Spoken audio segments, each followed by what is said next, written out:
مسجد اسماعیل official. ہمارے اس channel کو like, share اور سبسکرائب کریں اور صدقہ جاریہ کا مستحق بنیں، اور نیو اپڈیٹس کے لیے بیل آئیکن دبانا نہ بھولیں۔ ان الحمد للہ نحمده ونستعینه ونستغفره ونعوذ باللہ من شرور انفسنا وسیئات اعمالنا، من يهده الله فلا مضل له ومن يضلل فلا هادي له، اشهد ان لا الہ الا اللہ وحدہ لا شریک له واشهد ان محمدا عبده ورسوله، یا ایھا الذین آمنوا اتقوا اللہ حق تقاته ولا تموتن الا وانتم مسلمون، یا ایھا الناس اتقوا ربکم الذی خلقکم من نفس واحدہ وخلق منها زوجها وبث منهما رجالا كثيرا ونساء واتقوا الله الذي تساءلون به والارحام ان الله كان عليكم رقيبا، یا ایھا الذین آمنوا اتقوا الله وقولوا قولا سدیدا يصلح لكم اعمالكم ويغفر لكم ذنوبكم ومن يطع الله ورسوله فقد فاز فوزا عظيما، اما بعد فان خير الحديث كتاب الله وخير الهدي هدي محمد صلى الله عليه وسلم وشر الامور محدثاتها وكل محدثة بدعة وكل بدعة ضلالة وكل ضلالة في النار۔ اعوذ باللہ السمیع العلیم من الشیطان الرجیم من ہمزہ ونفخہ ونفثہ، بسم اللہ الرحمن الرحیم۔ ما اصاب من مصیبۃ فی الارض ولا فی انفسکم الا فی کتاب من قبل ان نبرأها ان ذلک علی اللہ یسیر، لکی لا تأسوا علی ما فاتکم ولا تفرحوا بما آتاکم واللہ لا يحب کل مختال فخور۔ تمام قسم کی تعریفیں، حمد و ثنا، بڑائی، کبریائی، عزت و جلال معبود برحق، حقیقی خالقی اللہ رب العزت کے لیے لائق اور زیبا ہے، جس نے اس پوری کائنات کو صرف 6 دنوں میں پیدا کیا۔ اس کی قدرت کا کمال یہ ہے کہ اس نے 6 دنوں میں اس کائنات کو پیدا کیا اور پھر بے شمار مخلوقات کو اس میں بسایا۔ ان تمام مخلوقات کے درمیان مجھے اور آپ کو، انسانوں کو، اللہ نے اشرف المخلوقات بنایا۔ بعدہ انگنت درود و سلام ہوں تمام انبیاء علیہ السلام پر، خصوصاً نبی آخر الزمان رحمۃ للعالمین، سید المرسلین، امام الانبیاء جناب محمد رسول اللہ صلی اللہ علیہ وسلم کی ذات گرامی پر، کہ آپ علیہ الصلاۃ والسلام نے اللہ تعالیٰ کی امانت، اس کی شریعت کو اس کے بندوں تک کما حق ہو پہنچا دیا۔ معزز حاضرین اور پردہ نشین خواتین اسلام، خطبہ مسنونہ کے بعد قرآن کریم کی ایک سورت، سورۃ الحدید، اس کی 2 آیتیں آپ کے سامنے پڑھی گئیں، آیت نمبر 22 اور آیت نمبر 23۔ اللہ رب العزت نے ہم سے خطاب کیا، تمام دنیا کے انسانوں سے خطاب کرتے ہوئے یہ فرمایا کہ اس دنیا میں جو بھی مصیبتیں آتی ہیں یا پھر کوئی بھی تمہاری جانوں میں مشکل آئے تو وہ ہمارے لکھنے کے بعد ہی آتی ہے۔ اللہ نے کہا کہ یہ ہمارے لکھنے سے پہلے نہیں آ سکتی ہے، ہم نے ایک خاص کتاب میں ان چیزوں کو لکھ رکھا ہے، اور یہ چیز اللہ کے لیے آسان ہے کہ چیزوں کے واقع ہونے سے پہلے، حادثات کے واقع ہونے سے پہلے اس کا علم اللہ تعالیٰ کو موجود ہے۔ پھر اللہ نے فرمایا یہ اس لیے ہے تاکہ تمہارا ایمان مضبوط ہو، اور جو چیزیں تم سے چھوٹ چکی ہیں، جو حاصل کرنا تھا نہیں مل رہا ہے، اس پر تمہیں افسوس کرنے کی ضرورت نہیں ہے، اور نہ ہی جو چیزیں تمہیں مل رہی ہیں نعمتوں کے طور پر اللہ تعالیٰ عطا کر رہے ہیں، اس پر تمہیں اترانا نہیں ہے، گھمنڈ نہیں کرنا ہے، اس لیے کہ اللہ تعالیٰ ہر گھمنڈی کو پسند نہیں کرتا۔ اللہ تعالیٰ ہر گھمنڈی کو پسند نہیں کرتا۔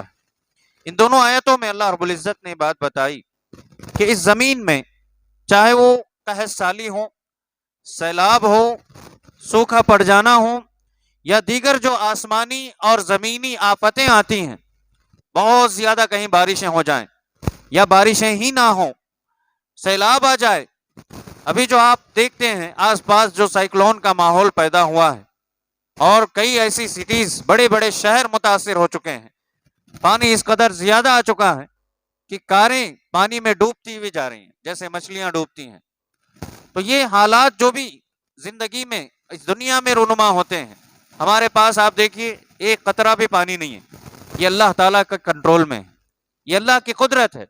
تو اللہ رب العزت یہی فرما رہے ہیں کہ جو کچھ بھی ہوتا ہے یہ ہمارے پاس لکھا ہوا ہے، کب کس کو دینا ہے، کب کس کو نہیں دینا ہے، کتنا دینا ہے کتنا نہیں دینا ہے، یہ سب کچھ اللہ کے پاس لکھا ہوا ہے۔ وفی انفسکم بھی کہا اللہ نے، اور پھر تمہاری جانوں میں۔ اب جانوں میں کیا ہے کہ انسان بیماری کا شکار ہو جاتا ہے، کسی نہ کسی طریقے سے مریض ہو جاتا ہے، بیمار، بخار آ گئی، یا پھر بہت سارے بڑے بڑے امراض جو آج دنیا میں رونما ہو رہے ہیں، یہ سب، حتیٰ کہ کام کر کے انسان جو تھکتا ہے، کتنا انسان تھکے گا، یہ سب کچھ اللہ کے پاس لکھا ہوا ہے۔ زندگی، موت، اور اسی طرح سے انسان کی زندگی میں آنے والی تنگ دستی، کمانے کو بہت کما رہا ہے انسان، محنت خوب کر رہا ہے، خون پسینہ بہہ رہا ہے، لیکن اس کے باوجود پروفٹ اس کے پاس نہیں ہے، فائدہ نہیں حاصل ہو رہا ہے۔ یہ سب کچھ اللہ تعالیٰ کی آزمائش ہے، یہ اللہ کے پاس لکھی ہوئی چیزیں ہیں، کس کو کتنا دینا ہے۔ اسی لیے اللہ رب العزت نے فرمایا لِكَيْ لَا تَأْسَوْا عَلَىٰ مَا فَاتَكُمْ، جو کچھ چیزیں تم سے چھوٹ گئی ہیں اس پر افسوس مت کرو، یہ اللہ کے پاس لکھا ہوا ہے۔ اگر اللہ آگے دینا چاہے تو دے گا، یہ اس کی شان کریمی ہے، یہ وہ دینا چاہے تو کوئی اسے چھین نہیں سکتا۔ تو یہ یقین ہر بندے کو اللہ تعالیٰ کے سلسلے میں رکھنا ہے۔ اور میں اور آپ جانتے ہیں ارکان ایمان، جس کو سمجھنے کے بعد اس کے مطابق اگر ہم زندگی گزاریں تو ہمیں مومن کہا جاتا ہے۔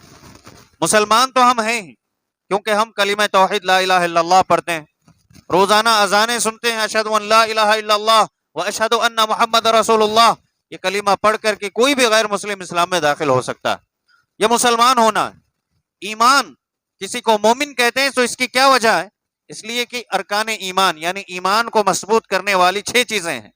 سب سے پہلے اللہ پر ایمان، اللہ کے فرشتوں پر ایمان، اللہ کی کتابوں پر ایمان، اللہ کے رسولوں پر ایمان، تقدیر کے اچھے اور برے ہونے پر، آخرت کے دن پر ایمان۔ تو ان سب میں آپ غور کر کے دیکھیں، جہاں بندہ ان تمام چیزوں کو مانتا ہے، اللہ پر، اس کے فرشتوں پر، اس کے رسولوں کو، اور اسی طریقے سے اس کی کتابوں کو، آخرت کے دن پر، وہیں ایک چیز اللہ نے رکھی ہے کہ ایمان آپ کا مکمل ہو ہی نہیں سکتا جب تک کہ آپ تقدیر کو بھی نہ مانیں۔ تقدیر میں بھی کہا من خیرہ و شرہ وان تؤمن بالقدر خیرہ و شرہ کہا گیا کہ آپ کو تقدیر میں بھی اچھی اور برے پر ماننا ہے۔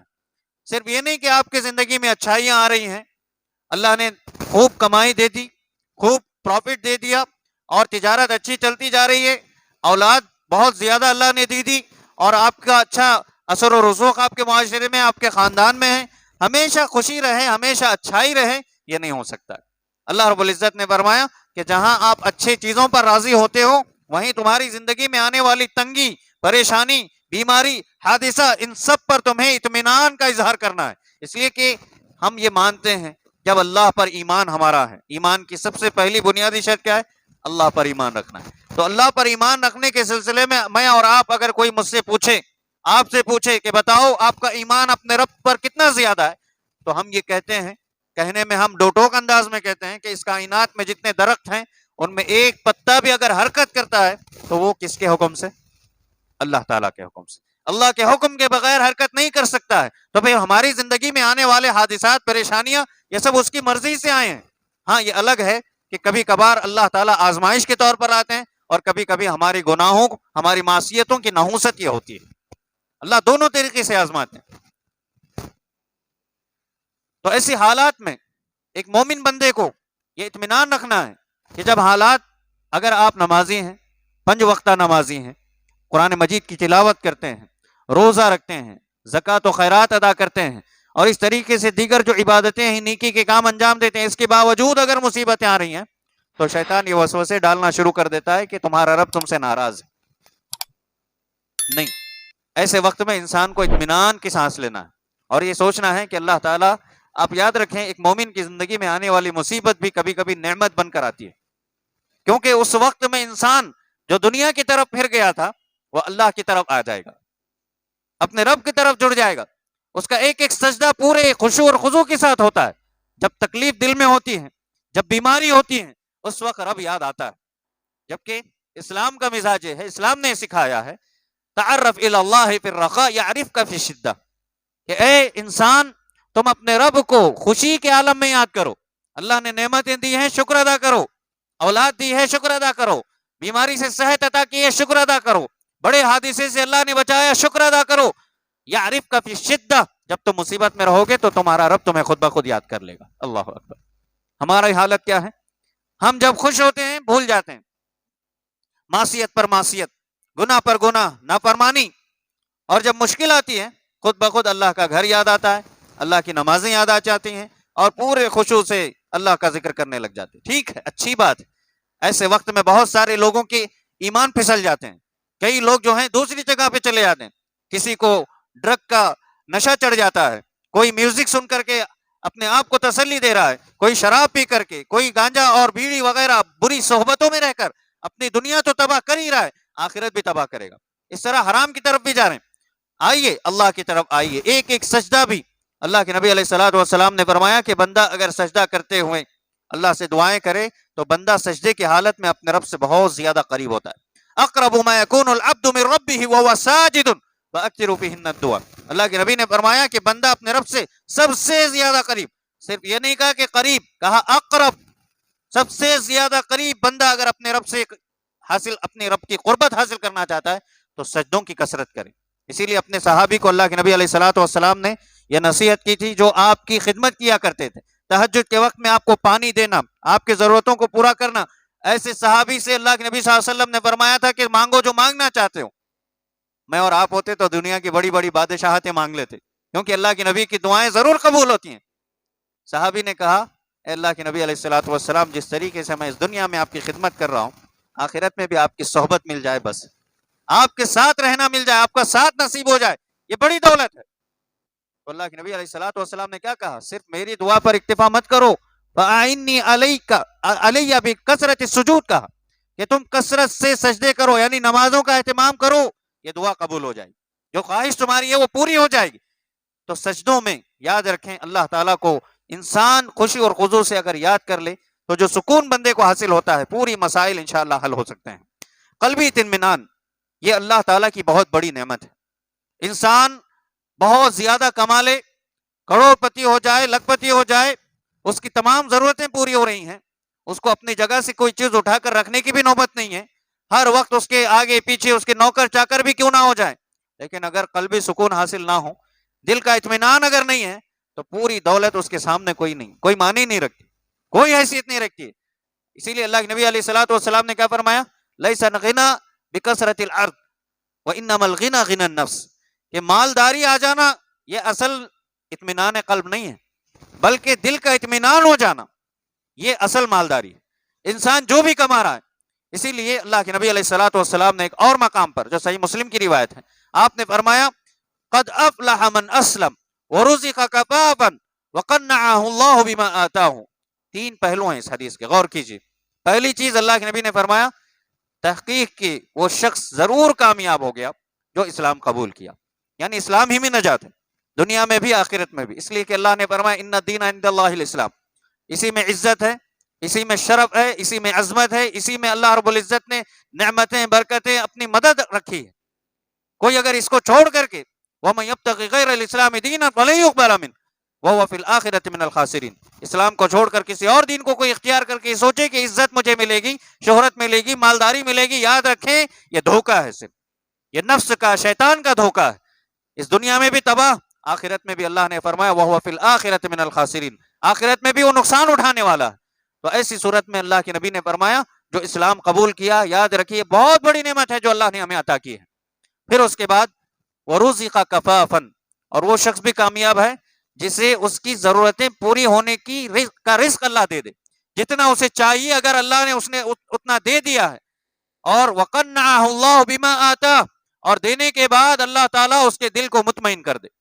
آپ جو بھی کما رہے ہیں، روزانہ کا ہو، ہفتہ واری ہو، منتھلی ہو، ایئرلی ہو، جو بھی آپ کما رہے ہیں، ان سب پر آپ کو خوشی سے اطمینان قلب اگر حاصل ہو جائے کہ جو میں نے کمایا میری محنت سے کمایا ہے، برکت دینے والا اللہ تعالیٰ ہے، فائدہ دینے والا اللہ تعالیٰ ہے، یہ کثرت کی حرص نہ رکھ کر جو کچھ بھی ملا اللہ تیرا دیا ہوا مال ہے، حلال کمائی اپنا پسینہ بہا کر کے کوئی کما رہا ہے، تو اس پر اگر اطمینان ہے تو یاد رکھیں یہ بہت بڑی کامیابی کی علامت ہے۔ یہ میں نہیں کہہ رہا ہوں، یہ اللہ کے نبی علیہ الصلوۃ والسلام نے کہا، اور تحقیق ایسے الفاظ سے جس میں تاکید آتی ہے، قد افلح من اسلم ورزق کفافا وقنعه اللہ بما آتاهم. پھر اسی طرح اللہ کے نبی علیہ الصلوۃ والسلام نے اپنے صحابی سے اور اپنے تمام امتیوں سے یہ بات کہی، وَرْضَ بِمَا قَسَّمَ اللَّهُ لَكَ تَكُنْ أَغْنَى النَّاسِ. دنیا میں مالداری، مال مل جانا، بڑی گاڑیاں میں گھومنا، بڑے محلات رکھنا، یہ اصل مالداری نہیں ہے. سب سے زیادہ اگر مالدار بننا چاہتے ہیں اس دنیا کے، اللہ کی نظروں میں سب سے مالدار انسان بننا چاہتے ہیں، تو اللہ کے نبی علیہ الصلوۃ والسلام کی نصیحت کو سنیے غور سے. آپ نے فرمایا وَرْضَ بِمَا قَسَّمَ اللَّهُ لَكَ، اس چیز سے راضی ہو جاؤ جو اللہ نے تمہارے لیے طے کر دیا. اللہ نے اپنے رزق کو تقسیم کیا. اگر ہم ناراض ہیں، اگر ہم مطمئن نہیں ہیں اپنے کمائی سے، تو اس کا یہ مطلب ہے کہ ہم اللہ تعالیٰ کے دیے ہوئے رزق سے مطمئن نہیں ہیں، ہم اللہ کی تقسیم سے راضی نہیں ہیں. اسی وجہ سے اس کے نتیجے میں بہت ساری چیزیں انسان کے نفس میں جنم لے لیتی ہیں. تقدیر پر ایمان، اسی لیے میں نے کہا اچھائی پر بھی، آج آپ کی کمائی میں فائدہ ہوا آپ مطمئن ہو جائیں، آپ خوش ہو جاتے ہیں. کل کو اگر نقصان ہو رہا ہے، وہ 4 لوگوں میں جب تک نہیں بولیں گے، 10 لوگوں کے سامنے نہیں سنائیں گے، شکوے شکایتیں گلے نہیں کریں گے، اس وقت تک پیٹ نہیں بھرتا ہے، چین سے سکون سے نیند نہیں آتی. اور وہیں یہاں آ کر کے وہ شکایتیں، وہ شکوے شکایتیں جو آپ نے مخلوق کے سامنے کیا، اللہ کے بندوں کے سامنے کیا، وہ اللہ کے سامنے کیجیے. اللہ سے رو رو کر گڑ گڑا کر دعائیں کریے، کیونکہ ہر ایک چیز پر اللہ کی قدرت، اللہ کی مشیت ہے. اس نے کئی لوگوں کو راتوں رات مالدار بنایا، تو راتوں رات کئی بادشاہوں کو اللہ نے غلام بنا دیا. یہ اس کی شان ہے. کل یوم ہوا فی شان. اللہ تعالیٰ ہر وقت ہر لمحے اس کی ایک عجیب شان ہوتی ہے. کسی کے گھر میں اللہ اولاد نوازتا ہے تو کسی گھر میں کسی کی وفات ہو جاتی ہے، کسی کو صحت مل رہی تو کوئی بیمار ہو جاتا ہے، کسی کے حادثے کا کوئی حادثے میں مر جاتا ہے تو کوئی وہی بڑے حادثے سے بچ کر کے آ جاتا ہے. یہ اللہ کی شان ہے، یہ اللہ کی قدرت ہے. اس پر یقین اور ایمان ہم پر بہت ضروری ہے. تو ہماری طبیعتیں اللہ رب العزت نے بتایا کہ کیسی ہیں. ان الانسان لربہ لکنود، کہ بے شک انسان اپنے رب کا بڑا نافرمان ہے، ناشکرا ہے، نعمتیں حاصل کر لینے کے باوجود بھی ناشکری کر رہا ہے. ان الانسان لربہ لکنود وانہ علی ذلک لشہید. اگر انسان سے خود پوچھیں تو گواہی دے گا ہاں میں ناشکرا ہوں. ٹھیک، اس لیے کہ جو کچھ بھی نعمتیں ملی ہیں اس پر شکر ادا نہیں کر رہے ہیں، ہم مطمئن نہیں ہیں. اللہ نے صحت دی، آگے اور باتیں آئیں گی. وَإِنَّهُ لِحُبِّ الْخَيْرِ لَشَدِيدٌ. اس میں سب سے بڑی چیز ناشکری کی وجہ یہ ہے کہ مال سے بہت زیادہ محبت. اللہ تعالیٰ نے بتایا کہ مال سے بہت زیادہ محبت، انتہائی زیادہ محبت ہونے کی وجہ سے انسان کو جو کچھ مل رہا ہے وہ سب کچھ اسے کمی نظر آ رہا ہے. اور مال کی یہی چیز ہے کہ اگر وہ بڑھنے لگے تو بڑھتا چلا جاتا ہے اور انسان کو اور حس پیدا ہو جاتی ہے. جب گھٹ جائے تو پھر انسان صبر نہیں کر پاتا ہے. یاد رکھیں جس پر ہم بات کر رہے ہیں وہ قناعت ہے.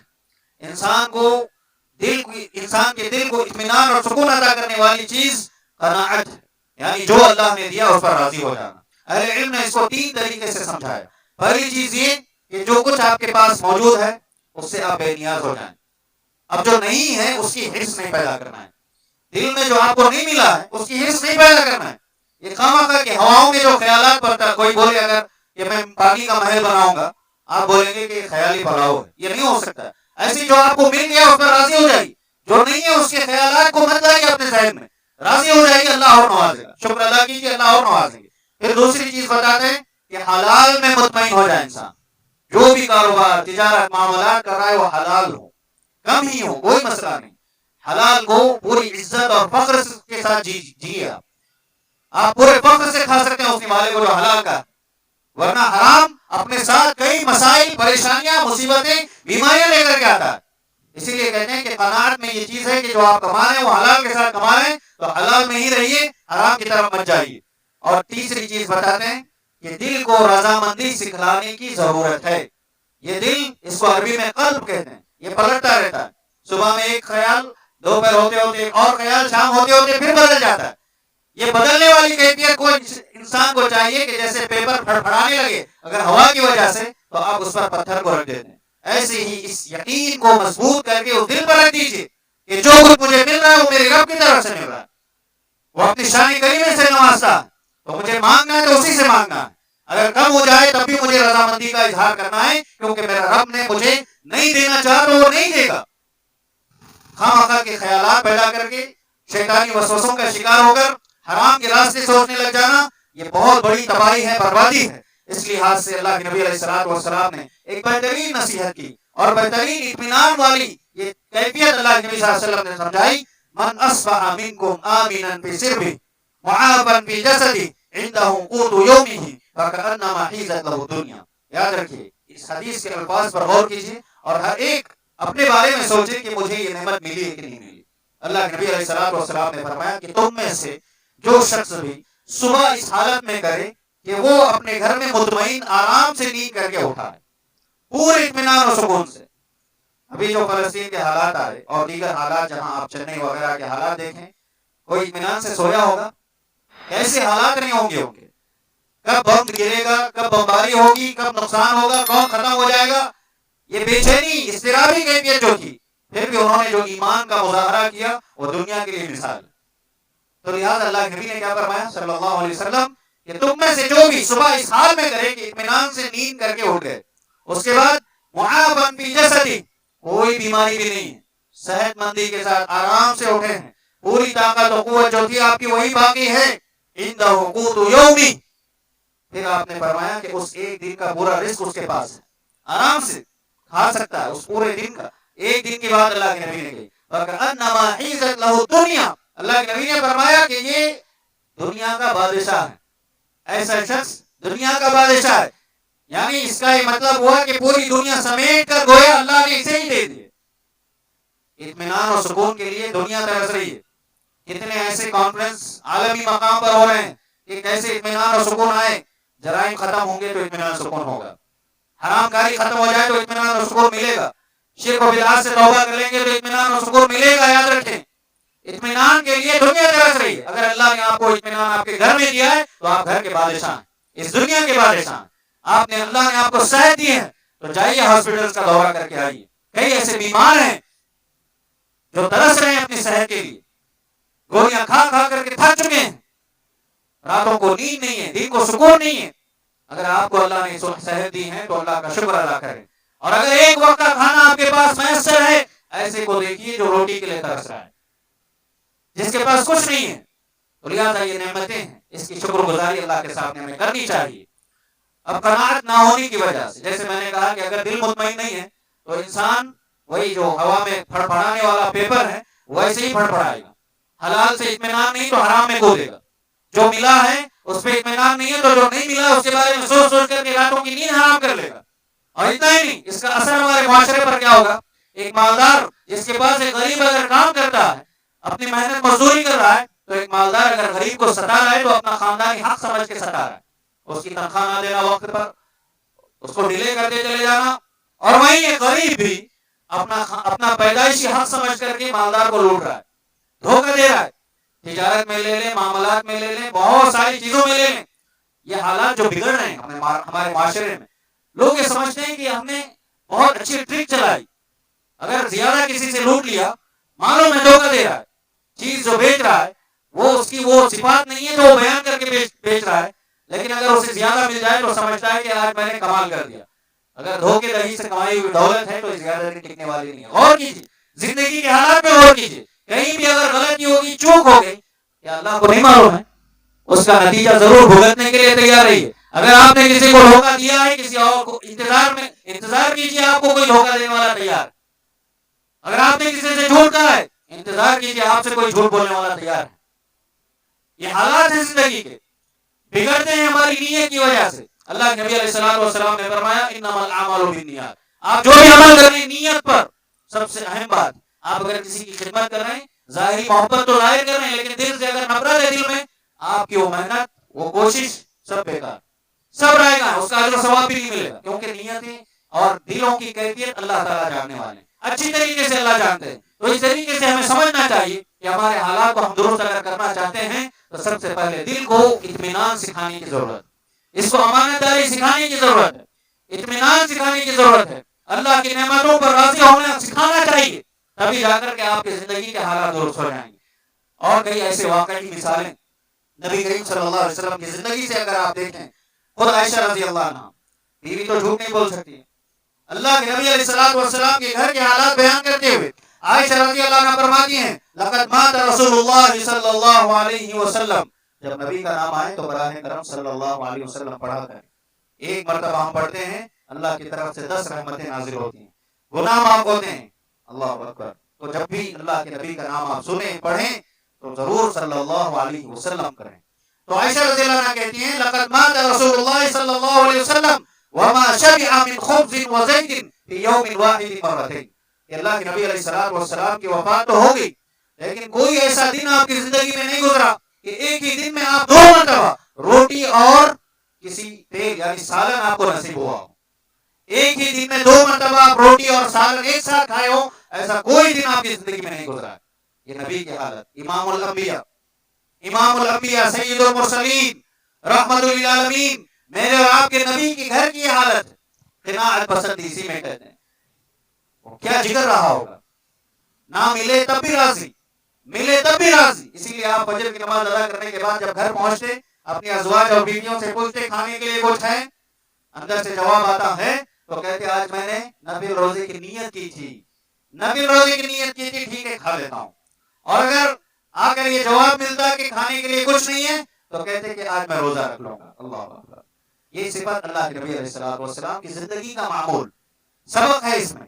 اور وہیں جب سوتے تو نبی کریم صلی اللہ علیہ وسلم کی جو زندگی کے حالات تھے اور آپ اپنی زندگی سے کتنے مطمئن تھے اور کتنی کفایت شیاری آپ کے اندر تھی, قناعت پسندی تھی. غور کیجیے, سو رہے ہیں ایسی چٹائی پر کہ آج اگر ہمیں بستر پہ تھوڑی سی کوئی پریشانی ہو جائے بہت پریشان ہو جاتے ہیں. کھجور کے پتوں سے بنی ہوئی چٹائی اور کھجور کے پتے ان کے تکیے میں بھرے ہوئے ہیں. ایسے پتوں پر سو کر, ایسی چٹائی پر سو کر بھی اطمینان کی نیند جو نبی سو کر گیا ہے, زندگی کو اس نے سبق دیا. صحابہ نے یہی کہا تھا اللہ کے نبی آپ حکم کر دیجیے. یہ ملک فارس اور روم کے جو بادشاہ ہیں یہ اللہ کو نہیں مانتے ہیں لیکن پھر بھی ان کے پاس تخت و تاج اور بادشاہت ہے. آپ حکم کریے آپ کے لیے اچھی بستر کا انتظام کر دیا جائے گا. اللہ کے نبی نے کہا کہ عمر کیا تم یہ نہیں چاہتے ہو کہ ہم ان کے لیے دنیا میں ہی رہ جائے اور ہمارے لیے اللہ تعالیٰ آخرت میں دے دے. تو یہ قلبی کیفیت بنانے کی ضرورت ہے. اور وہیں اصحاب صفہ وہ صحابہ تھے جو مکہ سے ہجرت کر کر کے مدینہ آئے تھے. ہم اپنی زندگی پہ غور کر کے دیکھیں یہ واقعات ایسے ہی پیش نہیں آئے ہیں یا پھر یہ کہ دل کو اطمینان اور تسلی دینے یا انٹرٹین کرنے کے لیے نہیں ہے. یہ واقعی مثالیں جو پیش آئی تھیں اور وہ قربانیاں تھی جس وجہ سے آج ہم آرام سے اپنے اسلام کا اظہار کر پا رہے ہیں, نمازیں پڑھ پا رہے ہیں, دین پر عمل کر سکتے ہیں. صحابہ کرام جنہوں نے اسلام کے لیے جو اچھے مالدار تھے انہوں نے دولت کو ٹھکرا دیا, جو اچھے گھرانے کے تھے رشتہ داری کو چھوڑ دیا, خود یہاں تک کہ بیویوں بچوں کو چھوڑ کر کے مکہ سے جب ہجرت کیے تو مدینہ پہنچے اور مدینہ جب پہنچے وہاں ان کے رہنے کے لیے نہ گھر تھے نہ ہی ان کی تجارت کے لیے کوئی سامان تھا. ایسے وقت میں اللہ کی مدد کے بعد انصاری صحابہ نے ان کا تعاون کیا, ان کی مدد کی تو پھر ان کو کچھ نہ کچھ مل گیا. لیکن وہ صحابہ جن کے کچھ نہیں گھر بار کچھ نہیں تھے وہ مسجد نبوی میں ایک چبوترے میں رہتے تھے جن کو اصحاب صفہ سے ہم جانتے ہیں. ابو ہریرہ رضی اللہ عنہ بیان کرتے ہیں جو خود وہاں کے یعنی اللہ کے نبی کا پہلا مدرسہ تھا, وہاں کے طلبہ تھے, ان کے حالات بیان کرتے ہوئے ابو ہریرہ رضی اللہ عنہ کہتے ہیں کہ ان میں سے میں نے نہیں دیکھا کسی کو بھی ایسے اسٹوڈنٹ کو کسی ایسی صحابی کو جس کے جسم پر پورا لباس رہا ہو. ادھورا لباس رہتا تھا, ادھوری چادریں اپنے گردن سے باندھ کر کے پہنتے تو تاکہ نچلا حصہ چھپ جائے. اتنی تنگی میں انہوں نے اسلام پر عمل کیا, اسلام کو باقی رکھا, اللہ کے نبی کی سنتوں پر عمل کیا, دنیا کے لیے نشانی اور ایک مثال قائم کی یہ بتانے کے لیے کہ اگر دل مطمئن ہے تو پھر سب کچھ ہو سکتا ہے. دل اگر راضی ہے اللہ کی نعمتوں پر اور زندگی کے حالات پر تو سب کچھ بدلا جا سکتا ہے. پھر انہی صحابہ کو اللہ تعالیٰ نے جب فتوحات عام ہوئے, مسلمان جیتنا شروع کیے, ہر جگہ جنگیں جو ہیں مسلمانوں کے لیے فتح یابی ملی تو پھر اللہ تعالیٰ نے دنیا کی دولتیں کی ٹھوکروں میں ڈال دی. یہ مرحلے زندگی میں آتے ہیں آزمانے کے لیے.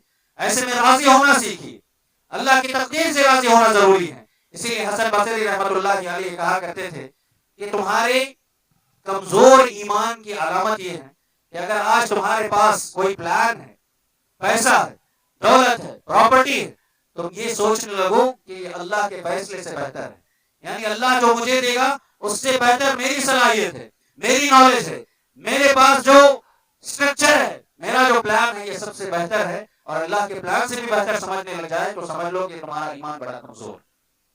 جو کچھ بھی ہوگا ایسے ہی لوگ اللہ کی تقدیر سے راضی نہیں ہوتے. لہذا آج کے پورے خطبہ جمعہ کا خلاصہ یہی تھا کہ دنیا کے جو بھی حالات ہیں اچھے ہوں کہ برے، یہ سب کچھ اللہ تعالیٰ کی مرضی سے آتے ہیں. ایسے میں ہمیں اپنے دل کو ٹریننگ دینے کی ضرورت ہے. اللہ کی رضا سے اللہ تعالیٰ نے جو تقسیم کیا اس پر راضی رہ کر کے اللہ کی نعمتوں کی شکر گزاری کرنے کی ضرورت ہے. ناشکری کی طبیعت اگر انسان کے اندر آ جائے تو پھر یہ نافرمانی کی طرف لے جائیں گے، شیطان کی پیروی کی طرف، حسد، نفرت، بغض و عداوت، دشمنیاں، اور اس طریقے سے ایک دوسرے کے حقوق ختم ہو جائیں گے. یہاں تک کہ دوسرے کا حق کھانا بھی یہ سمجھے گا کہ میرا حق ہے اس لیے میں کھا رہا ہوں، کیونکہ حیا ختم ہو جائے گی. حیا ختم ہو جائے گی، وہ احساس ختم ہو جائے گا جو ایمانی احساس ایک مسلمان کے اندر ہونا چاہیے. تو لہٰذا اللہ تعالیٰ سے دعا ہے کہ اللہ تعالیٰ تمام کو جو کوئی بھی باتیں قرآن و حدیث کی روشنی میں ہم نے سنی ہیں کما حق اللہ تعالیٰ پر عمل کرنے کی توفیق عنایت فرمائے. اللہ جب تک زندہ رکھے اسلام پر، ایمان پر، عقیدت توحید پر باقی رکھے، اور جو کچھ اللہ تو نے نوازا ہے اللہ اس میں مزید برکتیں رحمتیں اللہ تو نازل فرمانا، اور اللہ تعالیٰ جو کچھ تو نے عطا کیا اس پر راضی برضا رہنے کی صفت اللہ ہمارے اندر پیدا فرما. اللہ ہماری تجارتوں میں برکتیں عطا فرما، اس سے پہلے اللہ ہماری نیتوں کو دور فرما، ہمارے دلوں میں خلوص پیدا فرما. اللہ جو کچھ بھی عبادت کریں خالص تیرے لیے کریں. شرکیات، بدعات و خرافات کی نحوستوں سے، ہمارے گناہوں کی نحوستوں سے اللہ تعالیٰ ہمیں بچا لینا. اللہ تعالیٰ دل میں اطمینان عطا کرنا، تیرے ذکر سے جو اطمینان ملتا ہے اللہ اس کی توفیق عطا فرمانا. اور جب خاتمہ اللہ اس نے خاتمہ نصیب کر انتقال کے بعد اللہ تعالیٰ عذاب قبر سے، عذاب جہنم سے نجات دے کر جنت الفردوس میں ہمارا داخلہ نصیب فرمانا. آمین وآخر دعوانا الحمدللہ رب العالمین. مزید ویڈیوز دیکھنے کے لیے ہمارے اس چینل کو سبسکرائب کریں، بیل آئیکن دبانا نہ بھولیں اور شیئر ضرور کریں. وجزاکم اللہ.